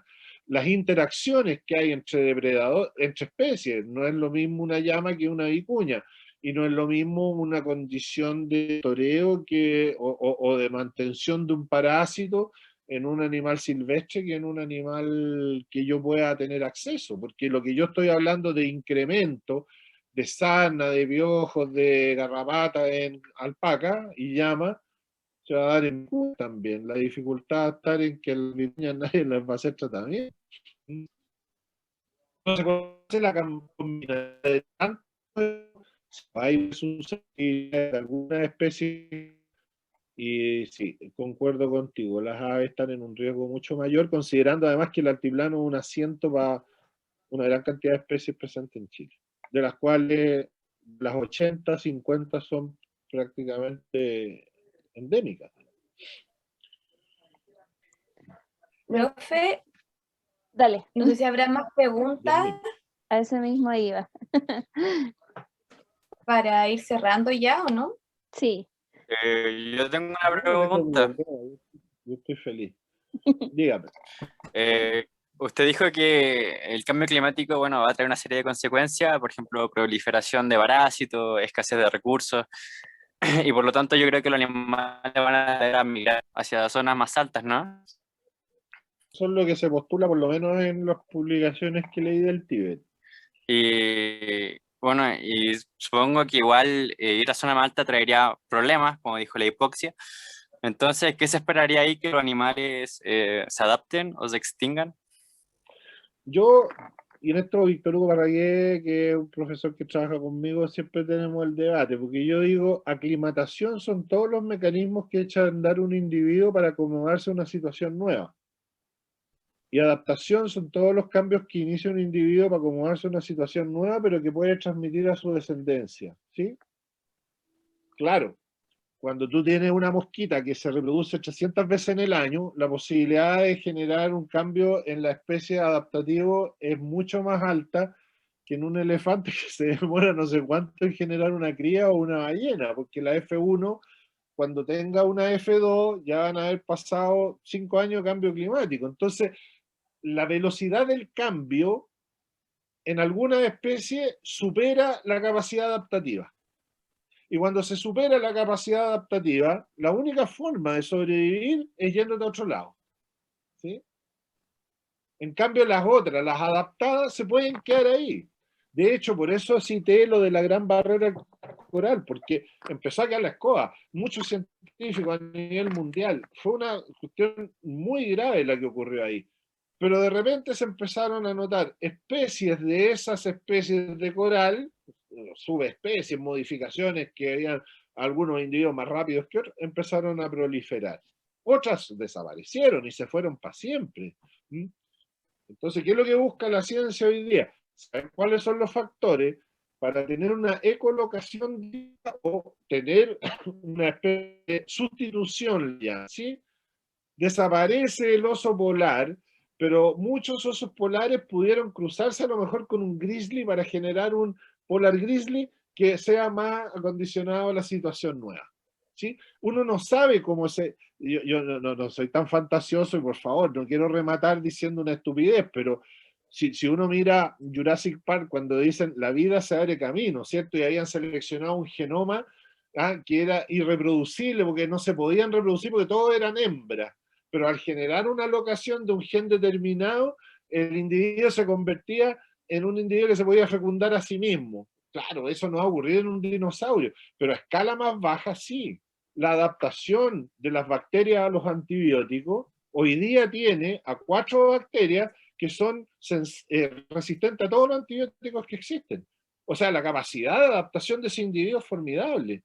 Y por eso se piensa que van a haber muchos microorganismos, bacterias, virus. Los virus hay que tomarlos con un poquito de cuidado, porque hoy día hay 1.500 virus, perdón, 1.500.000 virus esperando hacer el salto que hizo la COVID, o sea, el SARS-CoV-2. ¿eh? O sea, es darle la oportunidad nomás. Pero en bacterias, hay bacterias que son tremendamente rápidas en el cambio adaptativo. Pero eso no lo va a lograr la ballena azul, ni la orca, ni el elefante, ni el ser humano. El ser humano tiene la otra característica, que puede acomodarse artificializando, que no es una situación que usen los animales. El ser humano artificializa. Yo si hace frío viendo la estufa, ¿no? Y me busco mi zona de termoneutralidad, pero no es una cuestión adaptativa, es tecnológica. Eso. Gracias, profesor. ¿De qué? Bueno, si no hay más preguntas, estaríamos cerrando en este momento la primera charla. Le damos las gracias por haber participado y a usted, profesor, por haber dictado la charla, que yo creo que fue un espacio muy ameno para todos. Sí, muchas gracias, profe. Sí, pues, a mí me encantó, lo felicito y bueno, si tienen oportunidad de invitarme de nuevo para hablar de cualquier otra cosa, busco la información y nos tiramos a la piscina. ¿eh? Pero a mí me gusta mucho el tema, creo que si volviera a empezar sería de nuevo médico veterinario o psiquiatra, porque hay una gran oportunidad de desarrollo también. Pero no, hablando bien en serio, creo que es un tema fascinante. O sea, todo lo emergente está justamente en esto, en los modelos productivos y en la biodiversidad frente a una cuestión que es una realidad nomás. Y sobre todo, bueno, el tema de buscar estrategias, bueno, nosotros como estudiantes ya egresados, organización, buscar estrategias que puedan aportar de alguna manera a enfrentar el cambio climático a una escala que no es global, que no es particularmente pequeña, pero hacer cosas que vinculen más a la población y que se dé cuenta cómo va cambiando el clima y el desastre que está quedando en todos los niveles. ¿Me permite una última cosa, Yasmin? Porque yo creo, cuando le toqué el tema al vicerrector de investigación Flavio Salazar Onfray, vicerrector de la Universidad de Chile, yo no lo representé como cambio climático, le dije que era importante en todas las disciplinas, y fue lo que le pedí a todos los profesores de fisiología que hicieran, que incorporaran el aprendizaje significativo en fisiología, en este caso, metiendo ejemplos de cambio en una conducta o en un modelo homeostático referido al cambio climático, que es muy entretenido por lo demás, en el sistema endocrino, en el inmunológico, en donde tú quieras. Pero yo cuando hablé con el vicerrector para abrir una línea de la Universidad de Chile, no hablé de cambio climático, hablé de cambio global. Porque el cambio climático tiene severas repercusiones sociales y económicas. A tal punto de que hoy día hay países que están proyectando que si el nivel del mar sube 1 metro, desaparece el país, o gran parte, para no ser tan exagerado. Entonces están comprando terreno en otra parte. Es como irse del planeta de acá de Tierra a Marte porque se está acabando la Tierra, ¿sí? Claramente, o sea, y la sensibilización entonces por el cambio climático, el cambio global, tal vez desencadenante de un cambio global, y es lo que las nuevas generaciones tienen que introducir. No hay temor a equivocarse, está ocurriendo.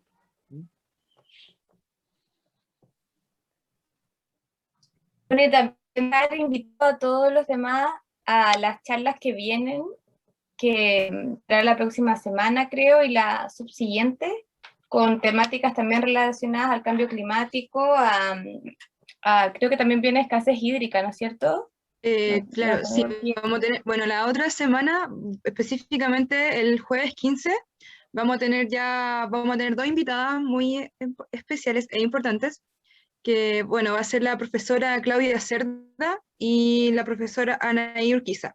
Ya, ellas son de desarrollo humano y también tocan temas con el tema del cambio climático, igual, para que si ustedes conocen a alguien que les guste y lo inviten, bienvenidos sean todos y todas.